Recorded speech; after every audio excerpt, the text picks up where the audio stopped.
कुर्बानी नाम जानवर के गले पर छुरी चलाने का है। उसके बाद भले सारा गोश्त भी कोई शख्स अपने पास रख ले, एक बोटी भी किसी को तकसीम ना करे, कुर्बानी पूरे का पूरा सवाब उसको मिल जाएगा। ईद कुर्बान का गोश्त यानी कुर्बानी की ईद का ये जो गोश्त होता है, इसका असल मकसद क्या फ्रिजों में फ्रीज करना है या फिर इसका असल मकसद ये होता है कि इसको मुस्तहिक लोगों में बांट दिया जाए। लंबे अरसे के लिए स्टोर करते हैं तो ये जो बैक्टीरिया है इनकी ग्रोथ जो है अगर हमने अच्छा स्टोर नहीं किया होगा तो इसके अंदर वो ज़्यादा हो जाती है और वो जो है फिर ये बीमारियां करवाता है। साल्मोनेला टाइफी बैक्टीरिया है, इकोलाई है जो कि टाइफाइड करवाता है और जिसको हम एंटेरिक फीवर कहते हैं, आंतड़ियों का बुखार। और उसके अलावा जो दूसरा है वो गैस्ट्रोएंटाइटिस करवाता है जिसकी वजह से लोगों को लूज़ मोशन और उल्टियों का मसला शुरू हो जाता है। कुर्बानी का गोश्त और कुर्बानी का खून अल्लाह तक नहीं पहुंचता, अल्लाह तो तुम्हारे दिलों के तकवे को देखता है। अस्सलाम वालेकुम, एक्सप्रेस एक्सक्लूसिव के साथ मैं हूं लियाकत।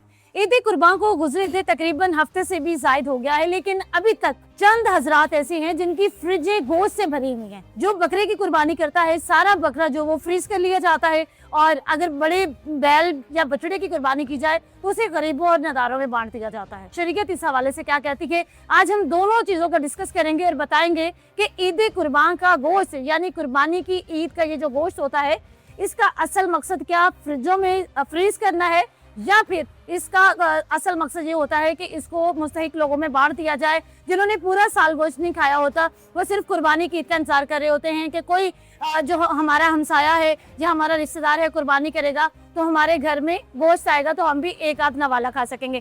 पहले हम डॉक्टर साहब से बात करेंगे ग़िज़ाइयत के हवाले से। मेरे साथ डॉक्टर मोहसिन अली रसूल मौजूद हैं जो कि फिजिशियन हैं। उनसे जानते हैं कि ग़िज़ाइयत पर किस हद तक असर पड़ता है जो गोश्त फ्रीज किया होता है, इसके अलावा इसकी वजह से कौन कौन सी बीमारियां लाहक होने का खतरा है। सबसे पहले अगर हम इसकी न्यूट्रिशनल वैल्यू पे बात करें तो न्यूट्रिशनल वैल्यू के अंदर कोई चेंजेस नहीं आते हैं। हाँ, अगर आपने इसको स्टोर अच्छा नहीं किया हुआ, फ्रीज अच्छा नहीं किया हुआ तो फिर इसकी न्यूट्रिशनल वैल्यू के अंदर किसी हद तक कमी आ सकती है, मगर अगर ओवरऑल हम बात करें तो वो सेम रहती है। दूसरी अगर हम बात करें कि लंबा अरसा स्टोर करने से अगर मैं मेडिकल पॉइंट ऑफ व्यू से बात करूँ तो क्या क्या नुकसान हो सकते हैं, उसमें ये होता है कि जब आप इसको लंबा अरसा स्टोर करते हैं तो उसकी वजह से कुछ बीमारियाँ हैं उनके चांसेस जो हैं वो ज़्यादा हो जाते हैं, जिसके अंदर एक साल्मोनेला टाइफी बैक्टीरिया है, इकोलाई है जो कि टाइफाइड करवाता है और जिसको हम एंटेरिक फीवर कहते हैं, आंतड़ियों का बुखार। और उसके अलावा जो दूसरा है वो गैस्ट्रोएंटाइटिस करवाता है जिसकी वजह से लोगों को लूज़ मोशन और उल्टियों का मसला शुरू हो जाता है। तो ये जो चीज़ें होती हैं इसको अगर हम लंबे अरसे के लिए स्टोर करते हैं तो ये जो बैक्टीरिया है इनकी ग्रोथ जो है अगर हमने अच्छा स्टोर नहीं किया होगा तो इसके अंदर वो ज़्यादा हो जाती है और वो जो है फिर ये बीमारियाँ करवाता है। और हमने देखा है कि बेशतर जो मरीज़ हैं वो हमारी एमरजेंसी के अंदर इस वक्त इन बीमारियों के साथ प्रेजेंट कर रहे हैं और अच्छा खासा एक बर्डन है वो हमारे ऊपर ना, इतना मरीज़ इसके साथ आ रहे हैं। तो करना तो यही चाहिए कि हमें ज़्यादा लंबे अरसे तक इसको नहीं इस्तेमाल करना चाहिए। दूसरा मैं आपको एक और बात इसके बताता चलूँ इसके बारे में कि जब लोग इसको स्टोर करते हैं और लोग एक्सेसिव मीट को कंज्यूम करते हैं, रेड मीट जो है, तो ये जो रेड मीट होता है तमाम वो लोग जिनको दिल की बीमारियाँ हैं, जिनको ब्लड प्रेशर का इशू है या जिनको कोलेस्ट्रॉल का इशू है, ये उन लोगों की बीमारियों को मज़ीद ख़राब करता है। तो लिहाजा हमें बहुत ज़्यादा जो रेड मीट है उसको इस्तेमाल नहीं करना चाहिए। हमें एक बैलेंस्ड जो है वो डाइट लेनी चाहिए जिसके अंदर रेड मीट है, साथ आप फाइबर्स, खुराक के अंदर आप सब्जियां, फल जो हैं ऐसी चीज़ों को जो है ना वो इस्तेमाल करें।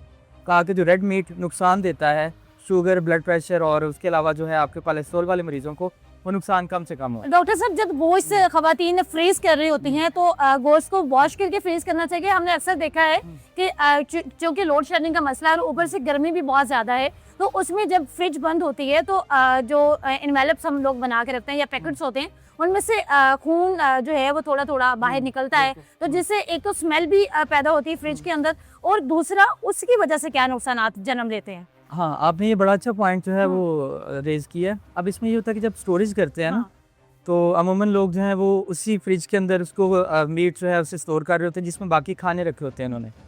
अब आपने बताया कि जिस तरह अगर लाइट चली जाए, लाइट जाने के अलावा भी अगर वो जो आपने मीट रखा हुआ है उसका जो जिस तरह पिघलने से पानी जो निकलता है वो अगर आपकी दूसरी खुराक को टच करेगा तो वो ऑब्वियसली उनको भी कंटेमिनेट करेगा, चाहे वो कोई भी चीज़ आपने रखी हुई है। तो जो बीमारियां मैंने आपको बताई हैं कि वो मीट में जो बैक्टीरिया होते हैं वो उनमें भी जाएंगे और आपने मीट नहीं भी खाया, आपने कोई और चीज़ खाई है जो आपने फ्रिज के अंदर उसके साथ रखी हुई थी तो वो आपको बीमारियां उन चीज़ों से भी लग जाएंगी। दूसरा आपने बात की है कि क्या मीट को पहले वॉश करके फिर स्टोर करना चाहिए, बिल्कुल ऐसी है। मीट को पहले वॉश करें और वॉश करने के पहले आपने हाथ धोने हैं, फिर मीट को वॉश करना है, फिर उसको वहाँ पे स्टोर करें और कोशिश करें कि वहाँ पे आप आसपास के दूसरी खुराक ना रखें, सिर्फ वहाँ पे मीट ही स्टोर करें। इसीलिए कहते हैं कि कुछ लंबे अरसे के लिए ना स्टोर करें ताकि आपकी बाकी चीज़ें आ सके फ्रिज नहीं, के अंदर। हमने देखा है कि फ्रीजर वाले खाने में जो है हम लोग जब गोश्त फ्रीज करते हैं तो साथ ही हमने दूध की बोतल भी रखी है, हमने पानी के लिए बर्फ के लिए जो है पानी भी रखा होता है, और उसके साथ साथ हम जो है ना कुछ फ्रूट्स भी जो साइड्स की जगह होती है उस पर रख देते हैं ताकि जल्दी जो है ना पानी भी ठंडा हो जाए, दूध भी, तो उससे उसकी ग़िज़ाइयत पर और एक खास किस्म की स्मेल जन्म ले लेती है। उस स्मेल से भी कोई बीमारियां जन्म लेती हैं। स्मेल से ज़्यादा जो उसके अंदर बैक्टीरिया है ना वो आपके लिए नुकसानदेह हैं। अगर आपने वो उसी तरह कंटेमिनेटेड वो बाकी जो चीज़ें साथ रखी हुई हैं उनको पानी लगता है या उनको स्मेल तो इतना इशू नहीं करेगी, मगर जो पानी लगता है और कंटेमिनेट उसे करता है वो आपको ये टाइफाइड और गैस्ट्रोएंटाइटिस करवाने के लिए काफ़ी है। तो इसलिए हमें कोशिश ये करनी चाहिए कि हम जो मीट है उसको एक तो स्टोर करें सेपरेट, उसको बाकी चीज़ों के साथ उतने दिन बाकी चीज़ें ना रखें, और अगर आपने फिर भी रखनी है तो आप कोशिश करें कि बिल्कुल इसका पानी किसी चीज़ को नहीं लगना चाहिए, वरना समझे कि आपको वो बीमारी पकड़ने वाली है। और अगर मैं मेडिकल पॉइंट ऑफ व्यू से ये बात करूं कि आपको कितनी जल्दी इस गोश्त को ख़त्म करना चाहिए, चूँकि मैं एक रिलीजियस स्कॉलर तो नहीं है तो मैं आपको उसके हवाले से तो नहीं गाइड करूँगा, मगर मेडिकल पॉइंट ऑफ व्यू से कोशिश ये होनी चाहिए कि आपने जो एक कुर्बानी कर ली उसका गोश्त 3-4 दिन 6 दिन मैक्सिमम आप एक हफ्ता उसे इस्तेमाल करें। कोशिश करें कि उतना ही रखें जो एक हफ्ते में ख़त्म हो जाए, बाकी लोगों में बांट दें ताकि आपकी जो कुर्बानी है उसका भी मकसद पूरा हो जाए कि आपने अपने नफ्स की और आपने अपने गोश्त की कुर्बानी की है, जो कि लोग नहीं करते और अपने फ्रीजर भरे होते हैं लोगों ने। इस हवाले से शरीयत क्या कहती है? मेरे साथ जामिया अशरफिया के मुफ्ती हेड मुफ्ती शाहिद उबैस मौजूद हैं, उनसे जानते हैं कि शरीयत इस हवाले से क्या कहती है और कुर्बानी का असल मकसद क्या है। सर, इस हवाले से बताइएगा कि हम लोग सुन्नत इब्राहिमी की अदायगी करते हैं, बड़े बड़े जानवर खरीदते हैं, लेकिन अफसोस की बात यह है कि गोश्त गरीबों मुस्लिक नादारों में बांटने के बजाय फ्रिजें भर ली जाती हैं। इस हवाले से क्या शरीयत कहती है? बिस्मिल्लाहिर्रहमानिर्रहीम, बिस्मिल्लाहिर्रहमानिर्रहीम। देखिए, इस हवाले से शरीयत का हुक्म ये है कि अल्लाह ताला कुरान मजीद में फ़रमाते हैं, लन यनालल्लाह लुहूमुहा वला दिमाउहा, कुर्बानी का गोश्त और कुर्बानी का खून अल्लाह तक नहीं पहुँचता, वलाकिन यनालुहु तक़वा मिनकुम, अल्लाह तो तुम्हारे दिलों के तकवे को देखता है जी।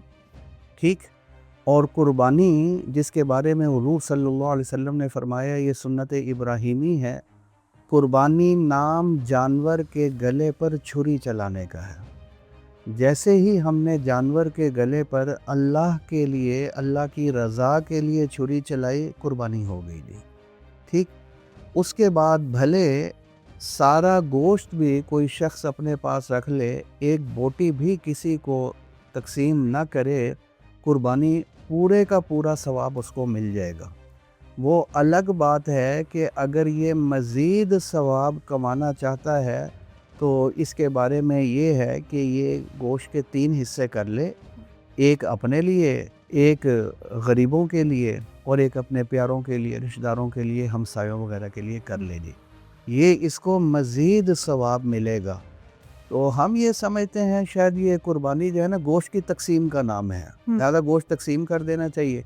तो जो गोश्त तकसीम नहीं कर रहा शायद उसको सवाब ही नहीं मिल रहा। नहीं, कुर्बानी जानवर के गले पर छुरी चलाने का नाम है। छुरी चला दी अल्लाह के लिए इखलास के साथ, सवाब की नीयत से, आपको पूरा सवाब मिल गया जी। मज़ीद सवाब के हुसूल के लिए फिर उसके 3 हिस्से किए जाते हैं। बाकी ये कि इस गोश्त को कब तक रखा जा सकता है, कब तक नहीं रखा जा सकता, इस हवाले से भी मुख्तलिफ बातें मेरे ख्याल में सोशल मीडिया पर भी चल रही हैं। मैं तो आपको शरीयत के हवाले से बात बता सकता हूँ। ठीक। तो पहले तो हुज़ूर सल्लल्लाहु अलैहि वसल्लम ने मना फरमाया था कि 3 दिन से ज़्यादा गोश्त अपने पास नहीं रखना, इसको तकसीम कर दिया जाए जी। ठीक। बाद में फिर आप सल्लल्लाहु अलैहि वसल्लम फरमाया, मैंने तुम्हें मना किया था कि 3 दिन से ज़्यादा कुर्बानी का गोश्त नहीं रखना, तो अब मैं तुम्हें इस चीज़ की रुख्सत दे रहा हूँ, इजाज़त दे रहा हूँ, तुम इसको ज़ख़ीरा कर सकते हो, रख सकते हो। मकसद ये है कि जब तक रखना चाहो उसको रख सकते हो। शरई लिहाज से इसमें कोई मुज़ायक़ा नहीं। अलबत्ता तिब्बी लिहाज से ये तो डॉक्टर ही बता सकता है कि कब तक इसको रखना चाहिए, वरना ये ज़्यादा देर पड़ा रहने की वजह से कहीं ऐसा ना हो कि हमारी सेहत के लिए मुज़िर हो जाए। क्योंकि ये भी तो शरीयत ही ने हमें हुक्म दिया है ना कि जो है वो अपना नुकसान नहीं करो, वला तुल्क़ू बिअयदीकुम इला तहलुका, अपने को हलाकत में ना डालो। मतलब कोई ऐसा मामला ना करो जिससे आपको कोई नुकसान पहुंच सकता है। अगर ज़्यादा मियाद रखने की वजह से तिब्बी लिहाज से कोई मसाइल पैदा हो सकते हैं, फिर नहीं रखना चाहिए, उससे पहले तकसीम कर देना चाहिए। बाकी शरी लिहाज से कोई मुज़ायका नहीं है जी, जब तक रखे रख मुफ्ती सकते हैं। साहब मुझे ये बताइएगा कि जब कुर्बानी का गोश्त मज़ीद सवाब कमाने के लिए 3 हिस्सों में तकसीम किया जाता है, तो सबसे पहले हमने देखा होगा कि ईद कुर्बान के पहले रोज़े कलेजी जो है वो पका ली जाती है। 3 अभी गोश्त बन रहा होता है तो कलेजी को पका लिया जाता है। उसके बाद डिवाइड किया जाता है कि जी सीधी जो है वो बड़ी बहन की है, पाए छोटी बहन के हैं। तो ये रिश्तेदारों में इस तरह के भी डिवाइड किया जाता है। तो इस हवाले से भी शरीयत कुछ कहती है, या ये आप अपनी मर्ज़ी से जिसको मर्ज़ी दे दें? ये देखें, शरीयत तो ये कहती है कि जो शख्स कुर्बानी कर रहा है उसके लिए बेहतर ये है कि वो अपने सुबह के खाने की जो इब्तिदा करे वो अपनी कुर्बानी से करे, भले वो कलेजी से ही कर ले, कलेजी पका ले, कलेजी खा ले। तो मैंने तो अर्ज़ किया सारा गोश्त भी अगर ख़ुद खा लेता है तो सवाब में कमी नहीं आएगी, बशर्ते कि कुर्बानी इस नीयत से ना की हो कि गोश्त खाएंगे, गोश्त के लिए नहीं अल्लाह के लिए की हो तो सवाब पूरा है। तो उसके बाद बेहतर सूरत यही होती है कि उसमें ये ना हो कि जो अच्छे जो मतलब ये है कि पीस हैं वो तो अपने लिए रख लिए जाएं, तो और बाकी जो हैं वो गुरबा के लिए जो है वो फिर जो है वो गोश्त का दूसरा हिस्सा रख लिया जाए, ये नहीं।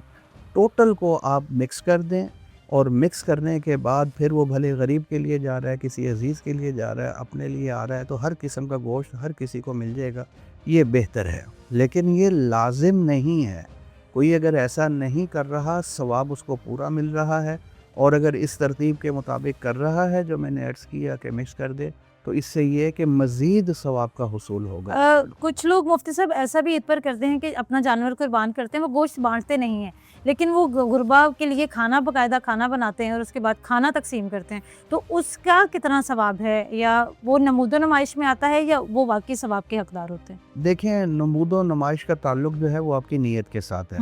बुखारी शरीफ की पहली रिवायत है इन्नमल अमालु बिन्नियात, आपके अमलों का मदार नीयतों पर है। वो भले गोश्त पकाकर देने की सूरत में हो, या खाली गोश्त देने की सूरत में हो, राशन देने की सूरत में हो, या किसी भी तरीके से आप गरीब की मदद करते हैं, लेकिन नीयत ये होती है कि नुमाइश हो, लोग कहें यार ये तो बड़ा ये अल्लाह वाला बंदा है, बड़ा अच्छा आदमी है, बड़ा नेक आदमी है।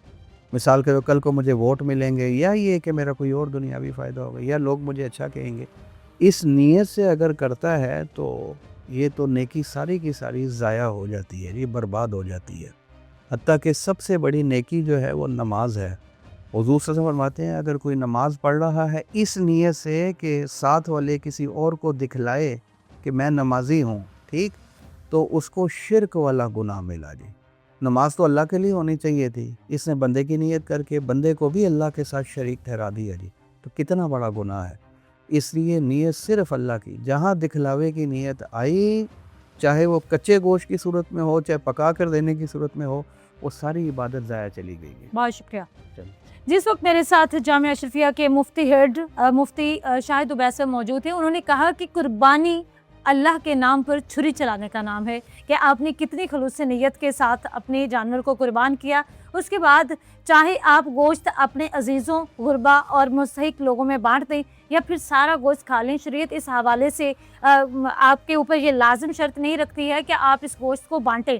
अगर आप नहीं बांट पा रहे हैं तो आप सारा गोश्त खुद भी घर में इस्तेमाल कर सकते हैं, आप अपने रिश्तेदारों को पका कर भी खिला सकते हैं, लेकिन शर्त सिर्फ इतनी है कि खलूस से नीयत हो, ना कि आपके नीयत में ये चीज़ हो, ये दिखावा हो कि लोग मुझे अच्छा कहेंगे। लोगों की नज़र में अच्छा बनने के लिए आप अपनी सारी नेकी ज़ाया कर देते हैं, जबकि दूसरी जानिब जो माहिर ग़ज़ाइयत है उनके मुताबिक जो गोश्त की ग़ज़ाइयत है उस पर तो फ़र्क नहीं आता है, लेकिन हाँ इससे जो दिल के मरीज़ हैं, शुगर, ब्लड प्रेशर, वो वाले मरीज़, और ख़ास तौर पर जब हम गोश्त को स्टोर करते हैं तो इस तरह की पैकिंग की जाती है कि लोड शेडिंग की वजह से उसमें से बदबूदार पानी निकलता है, तो वो आपके दूसरे खाने को भी जो है वो ख़राब कर देता है, जिससे मुख्तलिफ बीमारियाँ जन्म ले सकती हैं। तो आपको यही चाहिए कि आप कुर्बानी का गोश्त जितनी जल्दी हो सके इसको इस्तेमाल करें, और कोशिश करें कि अगर मुसीक लोगों में, अपने रिश्तेदारों में बांट दें, तो इससे आपको सवाब भी ज़्यादा मिलेगा और आपकी सेहत भी ख़राब नहीं होगी। और किसी भी चीज़ की जो लिमिट है उसको क्रॉस किया जाए तो वो गुमराही के ज़ुमरे में आता है।